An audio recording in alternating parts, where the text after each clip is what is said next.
The first time I died, I was smiling. That's the part I can never explain to anyone, not that I'd try. I was standing at the altar of St. Augustine's in a $5,000 tuxedo my uncle's tailor had insisted on, watching Elise Whitmore walk toward me in white silk. And I was smiling like a man who had already won everything worth winning.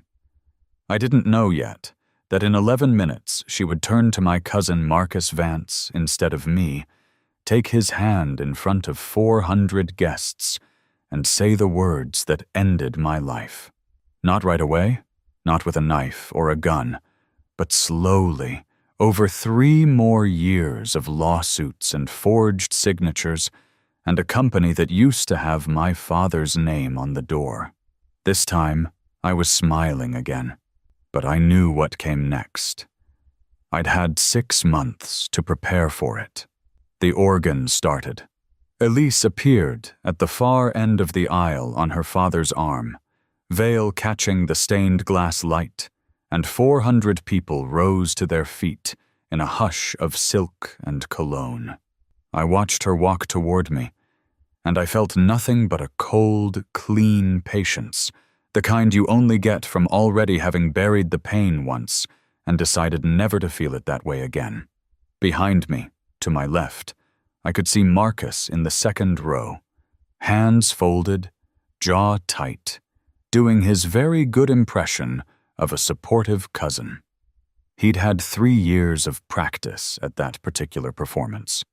In my old life, I hadn't known to look for the tells.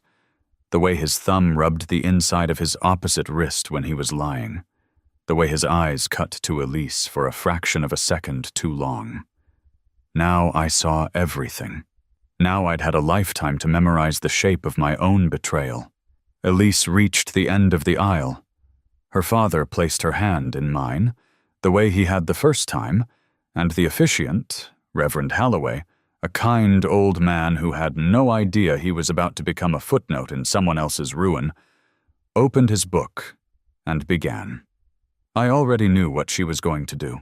I'd known for 2 weeks, ever since I watched, through a private investigator's long lens, Marcus and Elise standing in the parking garage under the Whitmore building at 11 at night, her hands fisted in his shirt, both of them laughing about the look on his face when I do it in front of everyone.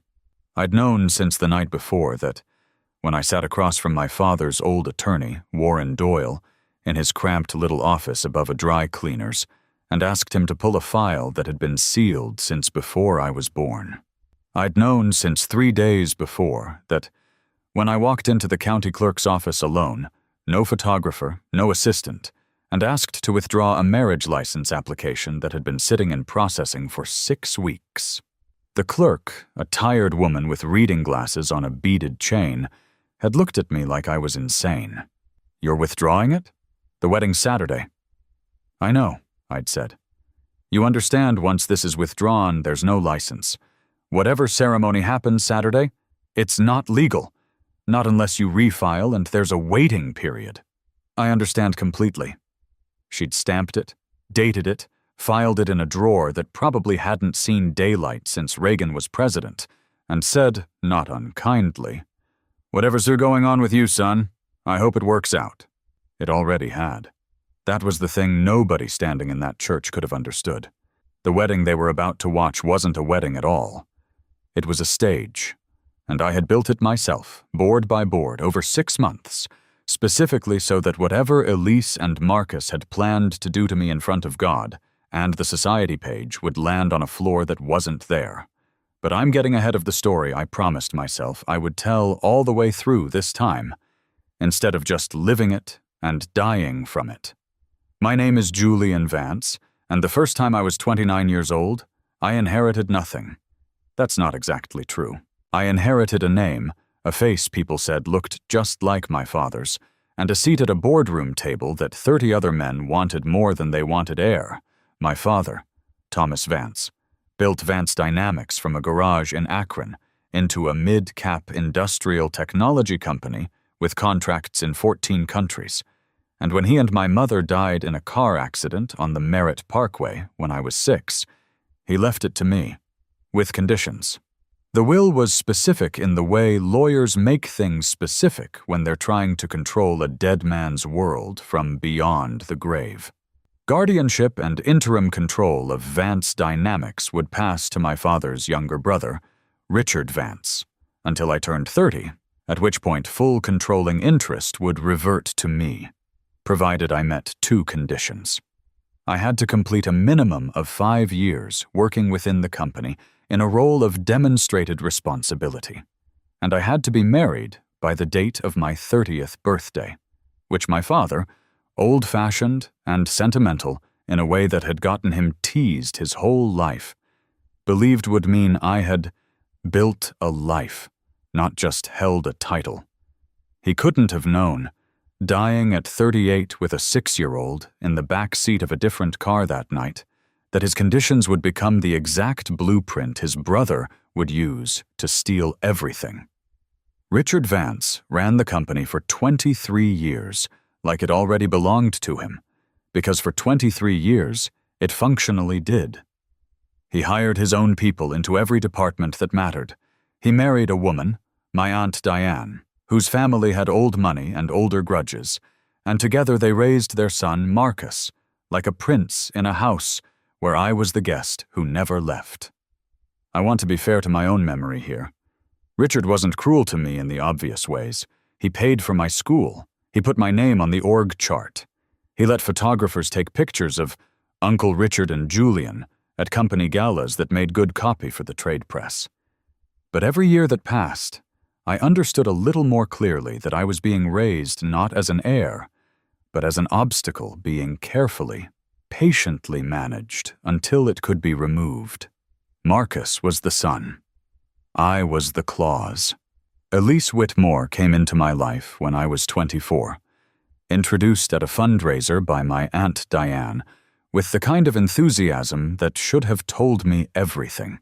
The Whitmores owned half the commercial real estate in 3 counties and had spent 2 generations trying to attach their name to something with real industrial weight instead of just leased square footage. Elise was beautiful in the specific, engineered way of women who have been told since childhood that beauty is a strategic asset, and she deployed it on me with the precision of someone executing a business plan. I fell for it completely, because I wanted to. I was 24 and lonely in a way I didn't have language for, and here was a woman who laughed at my jokes and asked about my father like she genuinely wanted to know him through me. And I let myself believe that this was what having a family felt like. It took me 5 years, and one entire lifetime of dying slowly afterward to understand that Elise had been dating Marcus since college, on and off, in the gaps between whatever off meant to 2 people who loved each other and didn't love themselves enough to be honest about it. It took me even longer to understand that Richard had orchestrated the introduction himself, because a Whitmore-Vance marriage was worth a great deal to a man trying to build alliances against the day his nephew turned 30 and came to collect what was legally his. And because Richard suspected, correctly, that Elise's real loyalty would always sit with his own son, which made her the perfect weapon to plant in my life. A wife who would fail the marriage conditions spectacularly enough to humiliate me out of the company forever, or, if I somehow survived that, a wife who would report back on my every move for years. I didn't know any of that the first time. I just knew I proposed to her on a rooftop in October with my mother's ring, and she cried and said yes, and I thought, I finally have something that's mine. We set the wedding for 6 weeks before my 30th birthday, cutting it as close as we safely could, because Elise said she wanted time to plan it properly, and I, fool that I was, thought that meant she wanted it to be beautiful for me.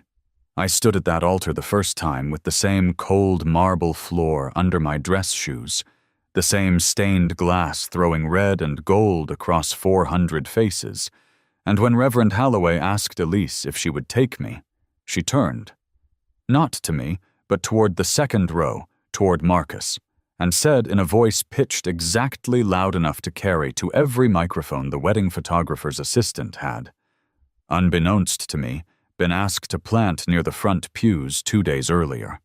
I can't. I'm so sorry, Julian. I've always loved Marcus.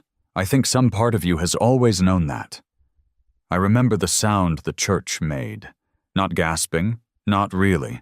More like 400 people all inhaling at once and forgetting to exhale.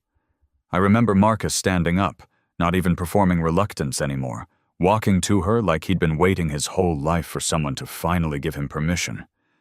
And I remember my Aunt Diane's face, which was not shocked at all, and my Uncle Richard's hand, which came to rest on my shoulder a moment later with an expression of such practiced sorrow that I actually thanked him, in the moment, for his kindness.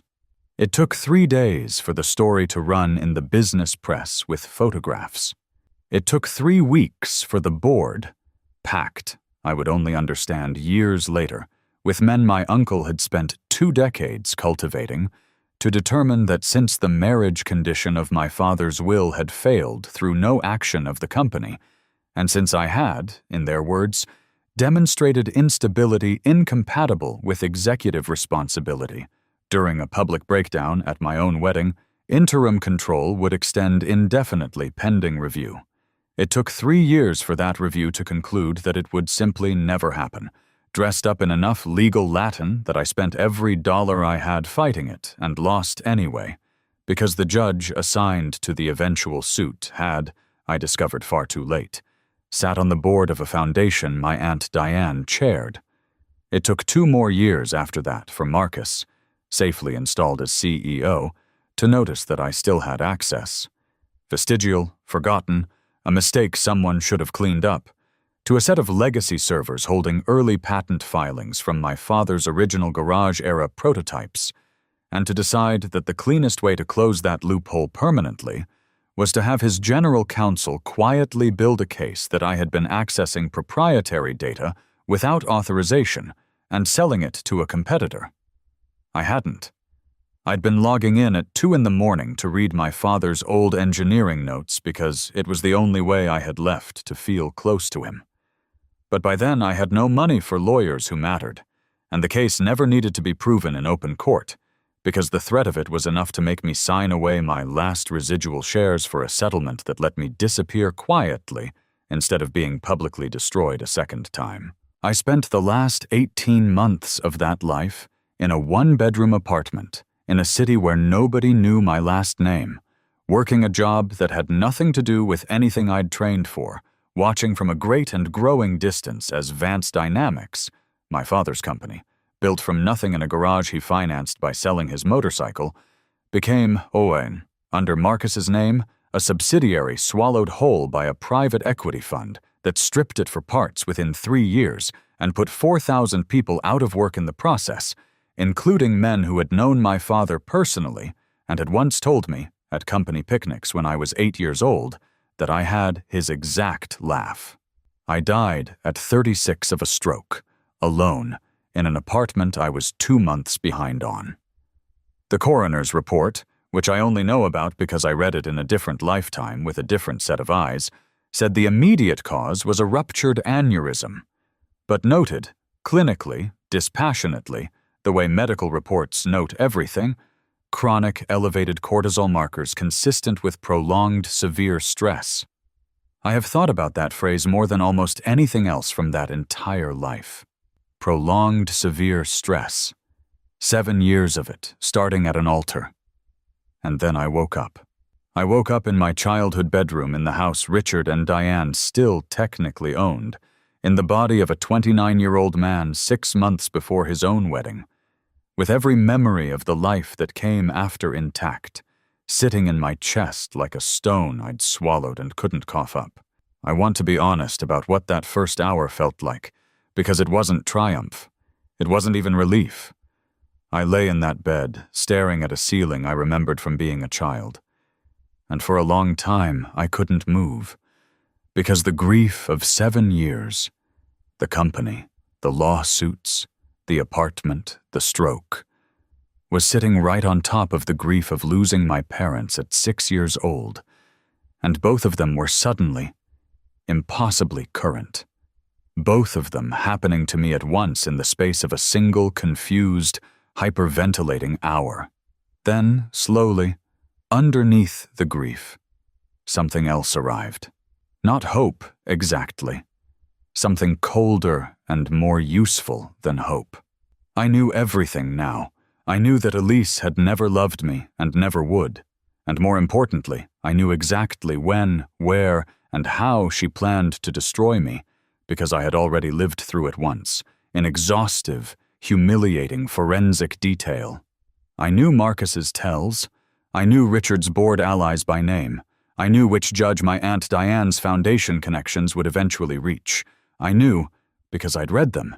Desperate, in the last miserable year of my first life, trying to understand how it had all gone wrong. The exact clauses of my father's will, better than the lawyers who'd used them against me. And I knew one thing nobody else in that house had ever bothered to tell me, because they'd buried it on purpose. My father had not trusted his brother. Not completely.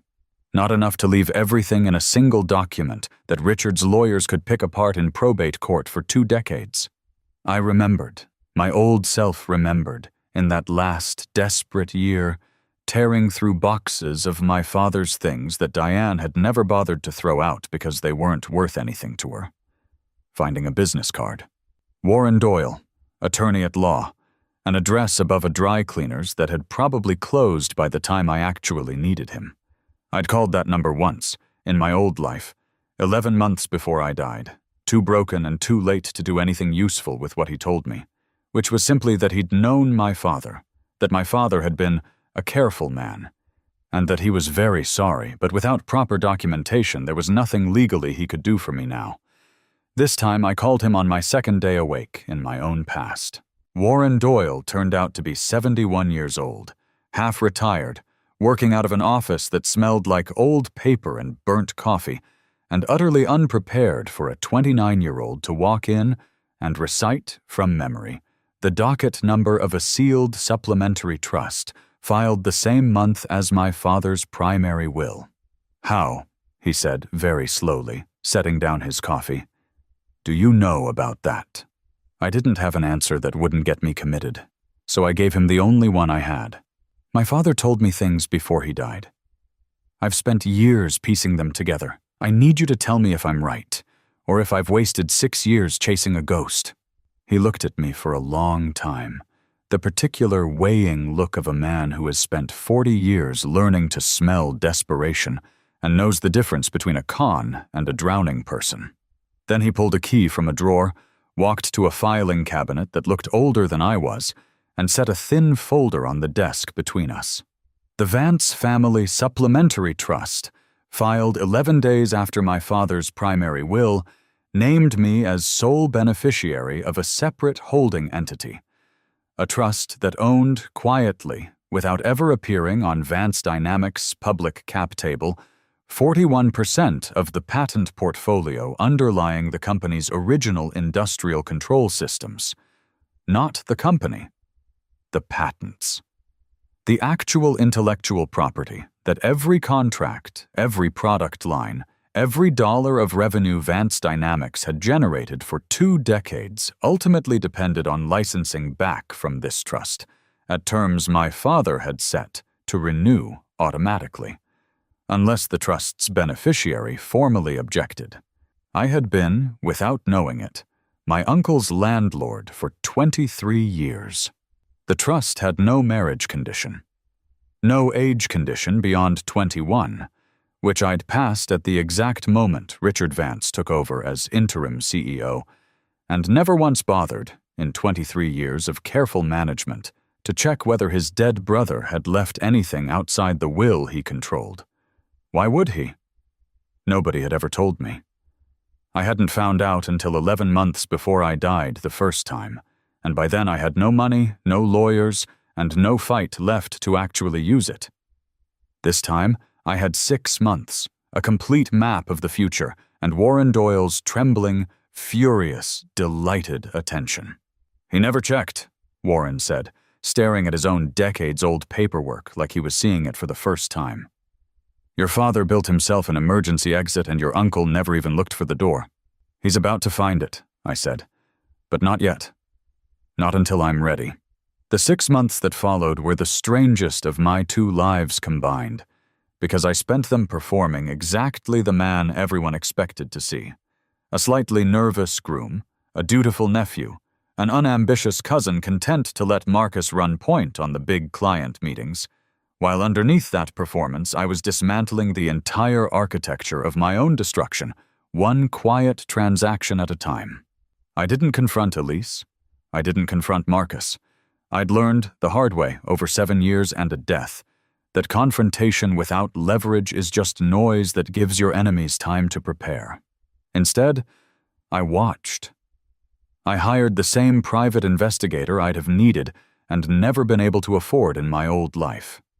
Priya Okonkwo, a sharp, unimpressed woman who ran a 2-person firm out of a strip mall and had absolutely no interest in my family drama beyond the retainer, which suited me fine. I gave her one instruction: document everything, discreetly, starting with the parking garage under the Whitmore building. It took her 3 weeks to confirm what I already knew from having lived it once. Marcus and Elise had never really stopped. There were dinners, careful ones, restaurants 40 minutes outside the city where nobody who mattered would recognize them. There were texts Priya's contact, a phone forensics specialist she used sparingly and legally, mostly working from cloud backup metadata. Elise's own accounts inadvertently synced to a shared family iPad Diane had once set up for convenience, managed to recover in fragments. Nothing so clean as a smoking gun, but enough, corroborated by the parking garage photographs, to make the pattern undeniable to anyone who saw it laid out. I didn't need it to destroy Elise. Not really. Being a woman who cheats isn't a crime, and dragging that alone into public wouldn't have cost her much beyond a season of unpleasant gossip before some new scandal replaced her at the top of the society page. What I needed it for was something more specific.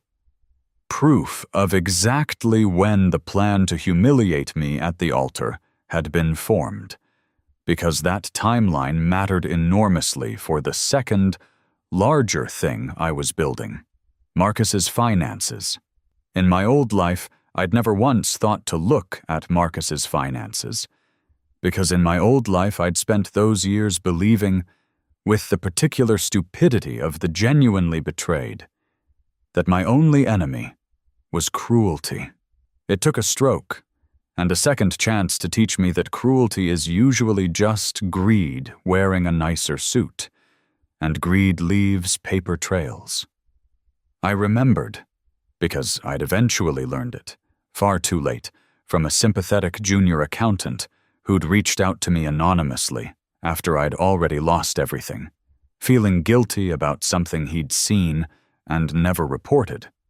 That Marcus, in the 2 years leading up to becoming CEO, had used his access to Vance Dynamics' supplier onboarding process to route a portion of the company's logistics contracts through a shell entity registered to a college roommate, skimming the margin on freight and materials purchasing at a scale that, over time, would add up to millions.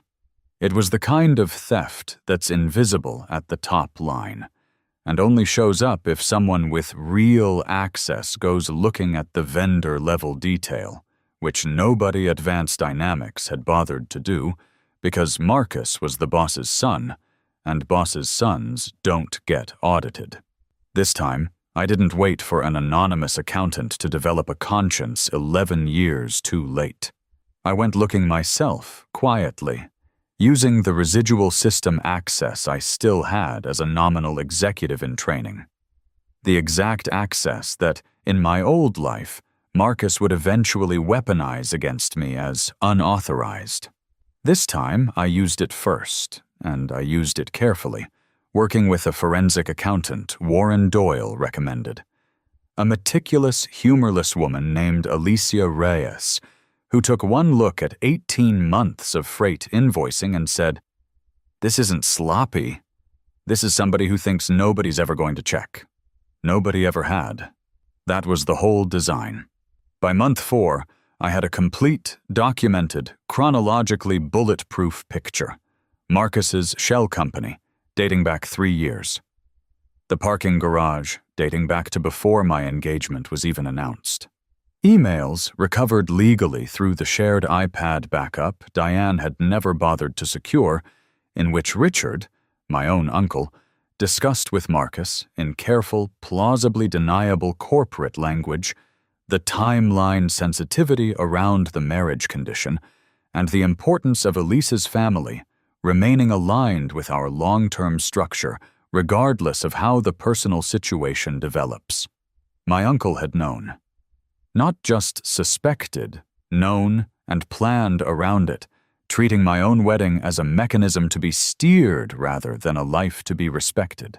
I sat with that for a long time. Longer than I let myself sit with anything else that year.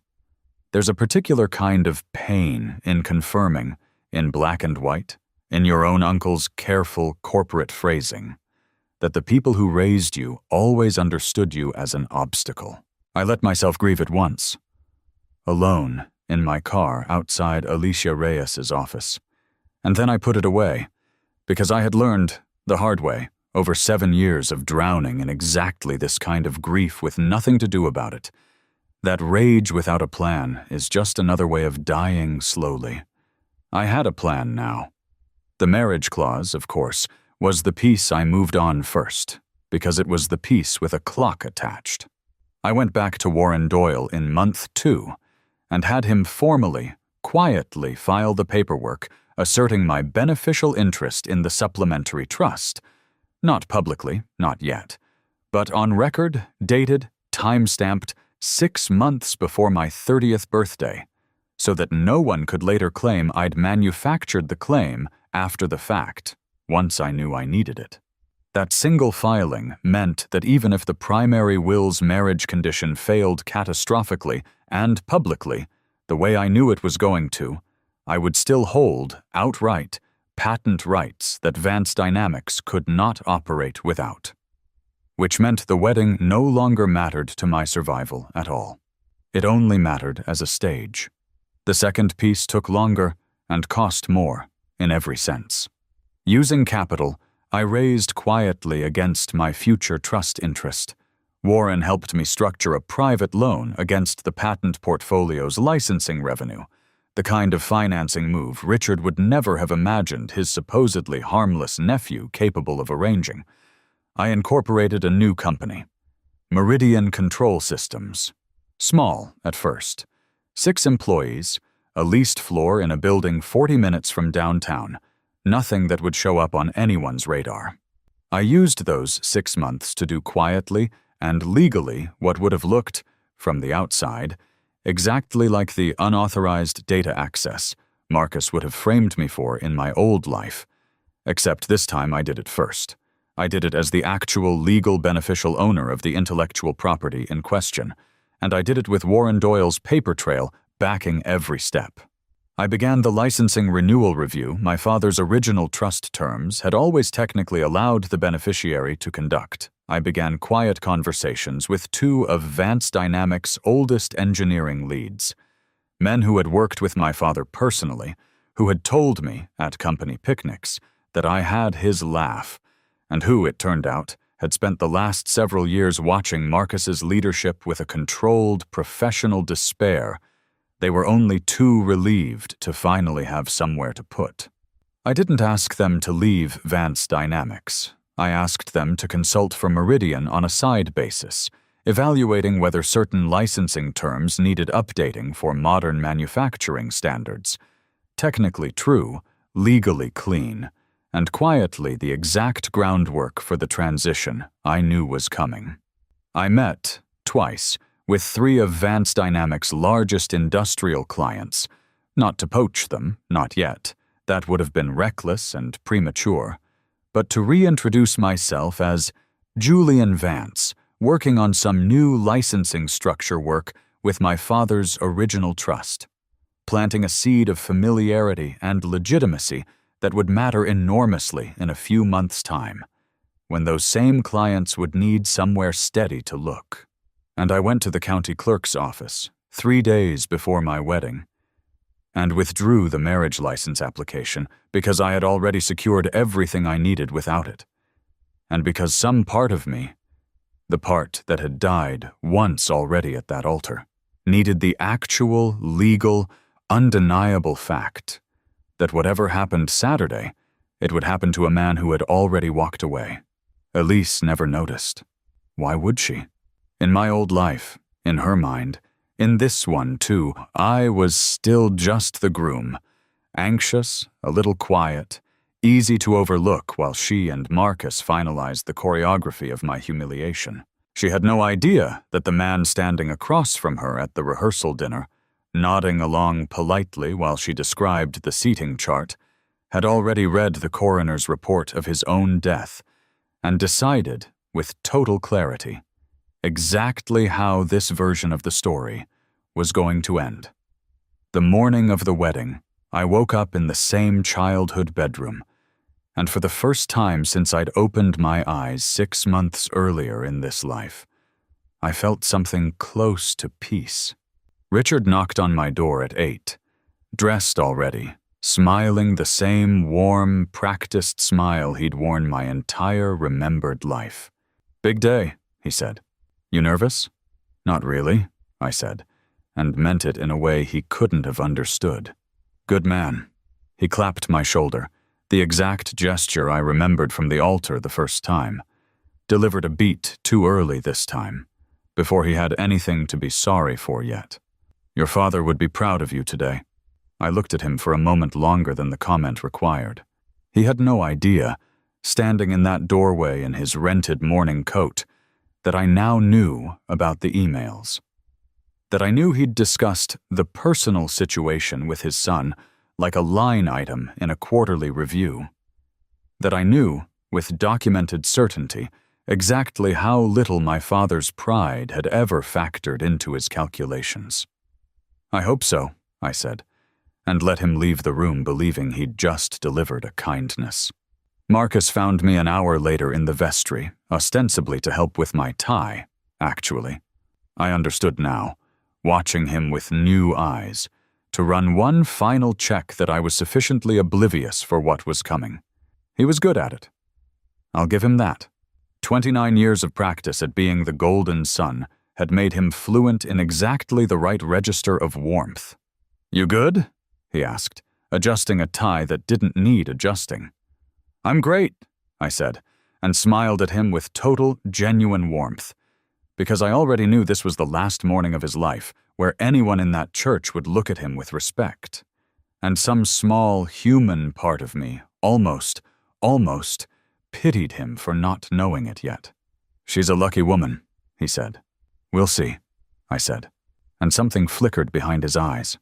A half-second of uncertainty, gone as fast as it appeared, because why would Julian Vance, sweet, unambitious, oblivious Julian Vance, say something like that with a smile like that? He decided, visibly, that it meant nothing, and left to take his seat.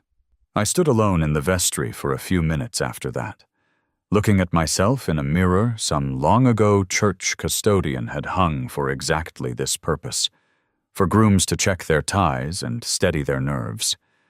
And I thought about the stroke, about the ceiling of that apartment, about the coroner's clinical little phrase, prolonged severe stress, and the 4,000 people who'd lost their jobs when Marcus finally ran my father's company into a private equity fund's teeth.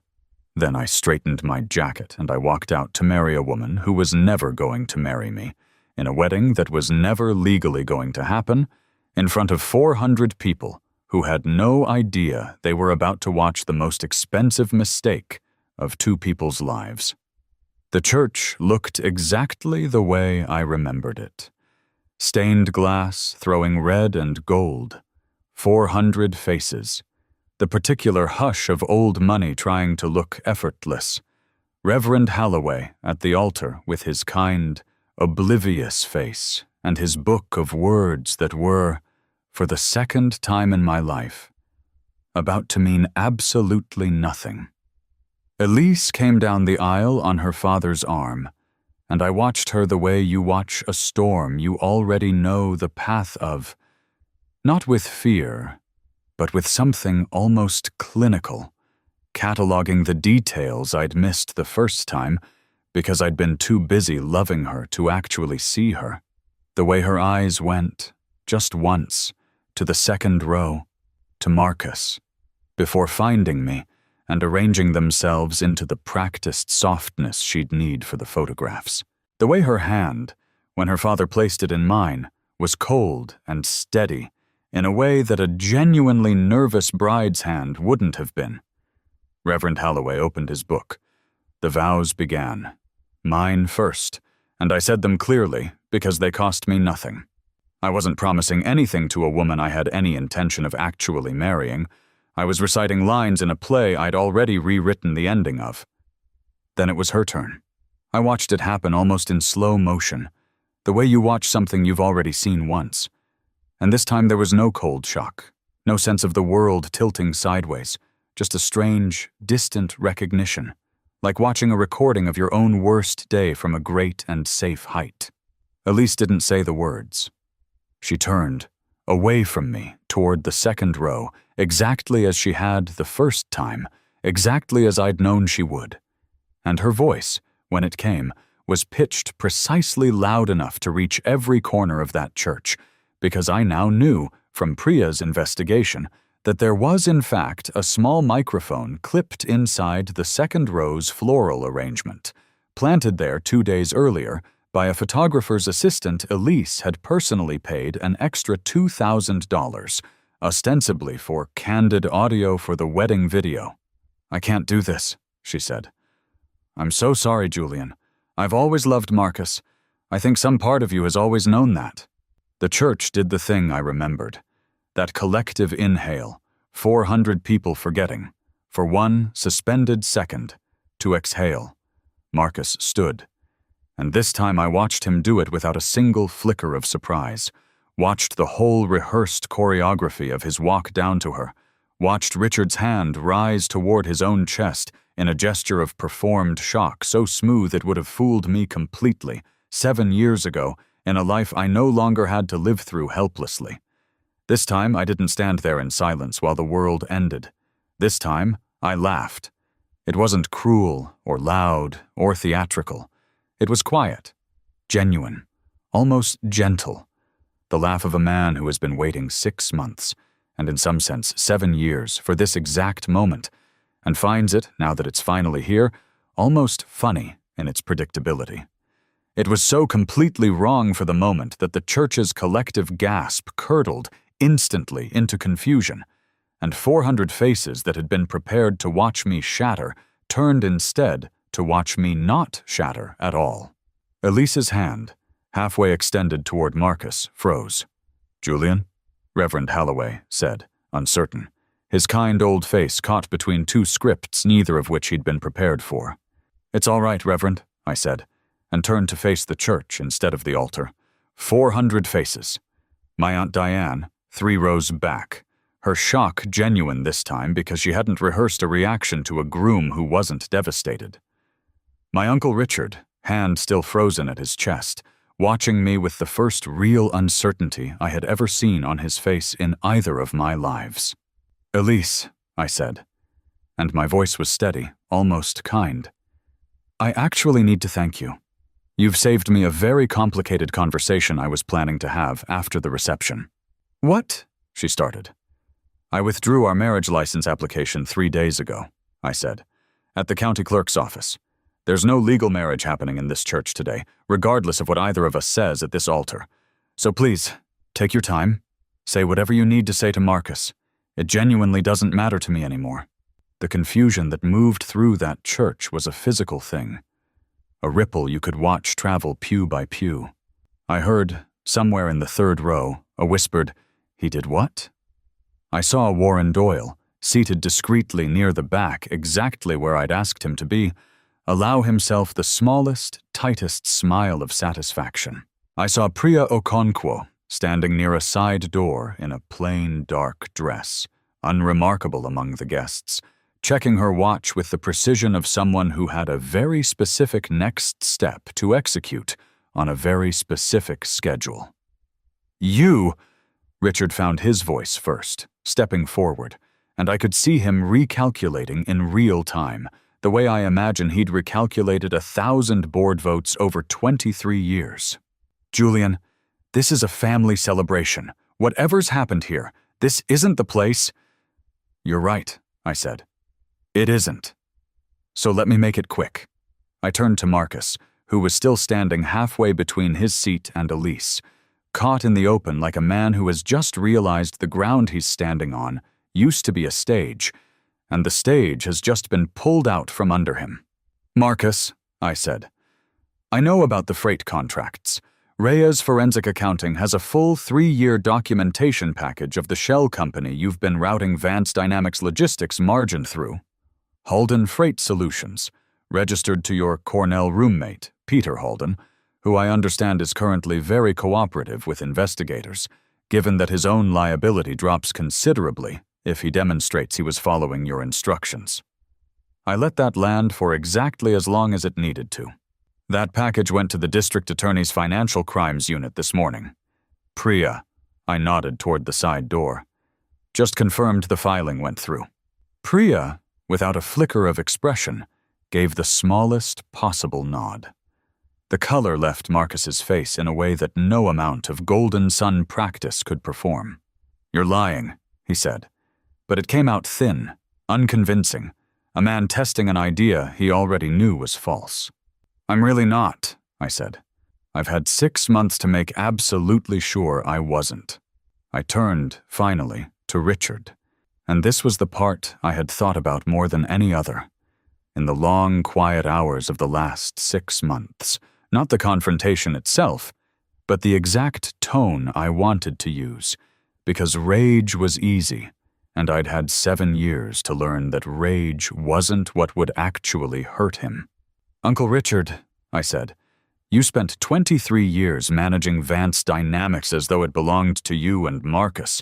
You almost got away with it. You would have, if my father hadn't been quietly smarter than either of us gave him credit for.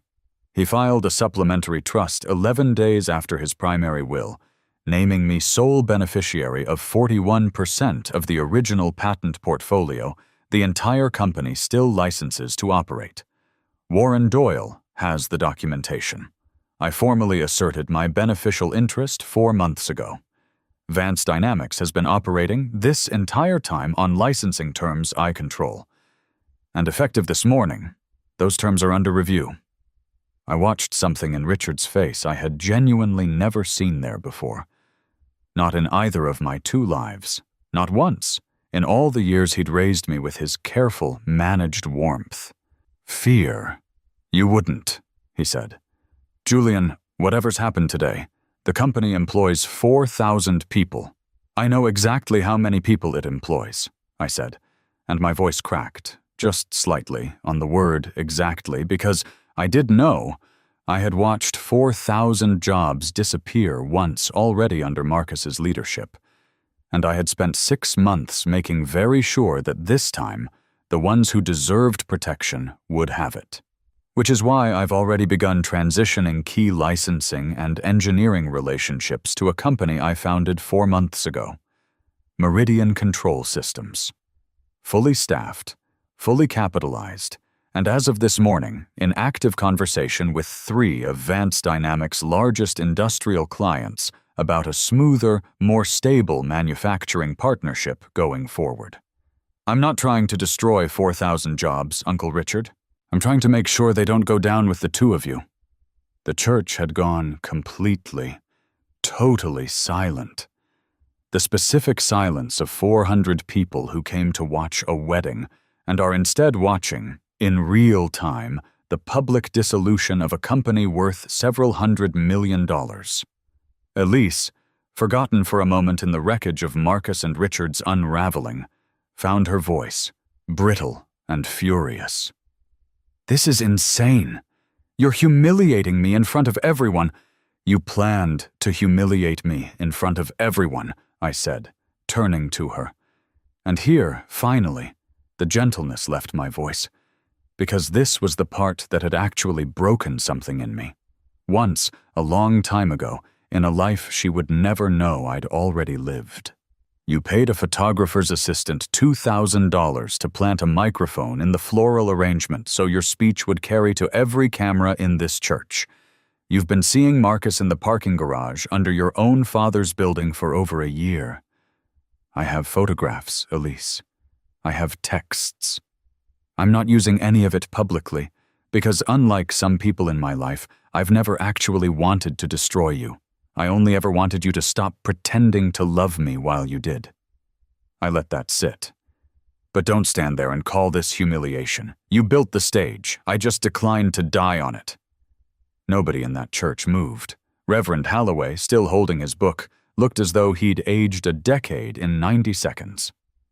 And in the back of the church, through the tall wooden doors that Priya had, with characteristic efficiency, propped open exactly 4 minutes earlier, I saw 2 plainclothes officers step quietly into the vestibule, badges out, scanning the crowd for a man in a rented morning coat who had just, very publicly, confirmed his own guilt. I want to say the rest happened quickly, and in the sense that matters, in the sense of consequence, of things finally, irreversibly falling into their correct places. It did. But the actual mechanics took months, the way real justice almost always does.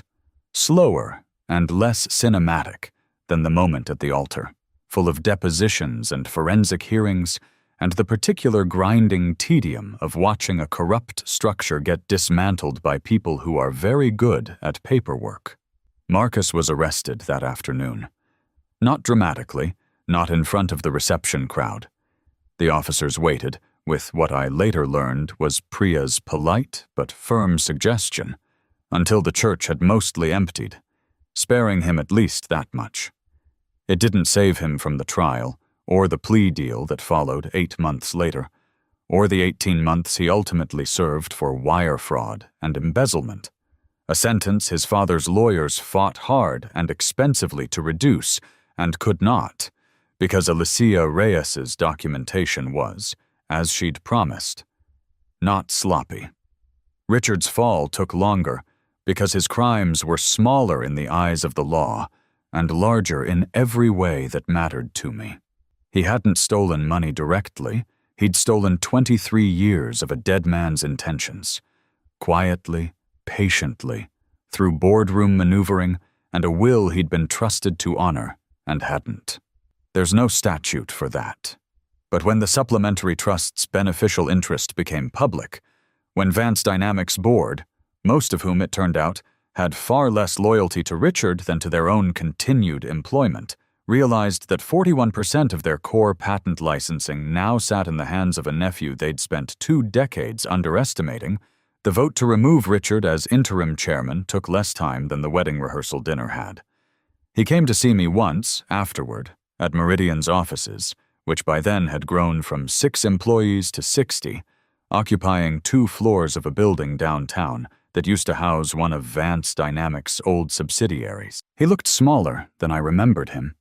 In either life, sitting across the desk that had been my father's, restored from storage, the one piece of the old company I'd insisted on buying back myself at full market price rather than taking as part of any settlement. "I want you to know," he said, "I never wanted it to go the way it went. Elise's family, Diane thought it would be good for you, having a wife with connections. You don't have to do this," I said, and I meant it kindly, in a way that surprised us both. I wasn't performing forgiveness. I genuinely didn't need his explanation anymore. Whatever grief that boy had carried, the one who'd sat in this same building's old boardroom for 23 years, hoping against every piece of evidence that his uncle's kindness was real. I had already grieved him fully once, in an apartment I couldn't afford, dying of a stress no one had ever bothered to check on. This version of me didn't need Richard's confession to be whole. "What happens now?" he asked quietly, and there was something almost like relief in the question. The relief of a man finally allowed to stop performing. Now you and Diane keep your house and your dignity, because I told the board I wasn't interested in criminal charges against you personally, since Alicia's documentation was thin enough that I doubt they'd stick, and because some part of me still remembers you paying for my school." I paused. "But you're done at Vance Dynamics, completely." "And so is she. Socially, once this finishes making the rounds, that's not something I'm doing to you. That's just what happens when 400 people watch the truth come out at an altar." He nodded, slowly, and left without saying anything else. And I never saw him again except once, years later, from a distance, at a restaurant. Older, quieter, unremarkable in a way he had never once managed to be, while he still had power over anyone. Elise's ruin, when it came, was the quietest and in some ways the most complete, because it wasn't legal, it was social. And social ruin among people like the Whitmores has a particular permanence the law can't match. There was no crime in loving Marcus. There was, apparently, a very expensive and enduring embarrassment in staging an elaborate public humiliation of your groom that instead became a public humiliation of yourself, broadcast, thanks to the very microphone she'd planted, in crisp, undeniable audio that made its way, I never confirmed how, though I had my suspicions about a certain unimpressed private investigator with a flair for poetic justice, to 3 separate gossip outlets within the week. The Whitmore family's carefully cultivated reputation as sophisticated old money took a hit it never entirely recovered from. Elise moved to Chicago 18 months later, and I heard, secondhand, years after, that she and Marcus never actually married, that whatever had bound them together had needed the theater of my destruction more than it had needed each other. And once that theater collapsed, so did they. I felt, when I heard it, almost nothing. That was the strangest part of the whole second life. Not the triumph, which came and went in a season, but the eventual, hard-won indifference. I had spent 7 years of one life and 6 months of another consumed by these people. And somewhere in the year after the wedding that wasn't a wedding, I simply stopped thinking about them, the way you stop thinking about weather from a city you no longer live in. Meridian Control Systems is, as I write this, 5 years old, employing just over 400 people, most of them poached not from Vance Dynamics directly, but from the wreckage the private equity fund left behind when it finished stripping what remained of my father's old company for parts anyway. Richard's removal hadn't been enough to save it in the end. Not once the board that replaced him proved just as short-sighted, and I watched, without much satisfaction, the same slow collapse happen a second time to a company I no longer had any stake in protecting. What I did have was somewhere for the good engineers to land when it happened. The ones who'd known my father, the ones who'd told me at company picnics 30 years ago that I had his exact laugh. I bought my father's old desk back. I put his motorcycle, the one he sold to finance the original garage, which I found, astonishingly, still owned by the man who'd bought it decades earlier, now an old man himself, delighted to sell it back to Thomas Vance's son, in the lobby of our headquarters, with a small plaque that says, "Nothing sentimental," just his name and the year. Because I've learned that the people who need to understand what it means will understand it without being told. I never remarried, not out of bitterness. I dated, eventually, carefully, a structural engineer named Grace, who worked 2 floors down and had absolutely no interest in my family history until I offered it to her. Slowly, over about a year, and who has never once, in the years since, made me feel like an asset to be managed. We're not married. I've found I don't need the word to know what I have is real, which is, I think, the one piece of wisdom that entire terrible first life actually managed to teach me before it ended. Some nights, still, I think about that church. The stained glass, the 400 faces, the sound the room made when it inhaled and forgot to exhale, I think about the version of me who stood at that same altar once before and smiled at a woman who was already gone, who didn't know yet that his own uncle had spent 23 years managing him like a threat to be neutralized instead of a boy to be loved. I don't smile at that memory, but I don't flinch from it either. The registrar's office closes at 5. I got there at 4:40, 3 days before the wedding, and withdrew a file that no one else in that church knew had ever been opened.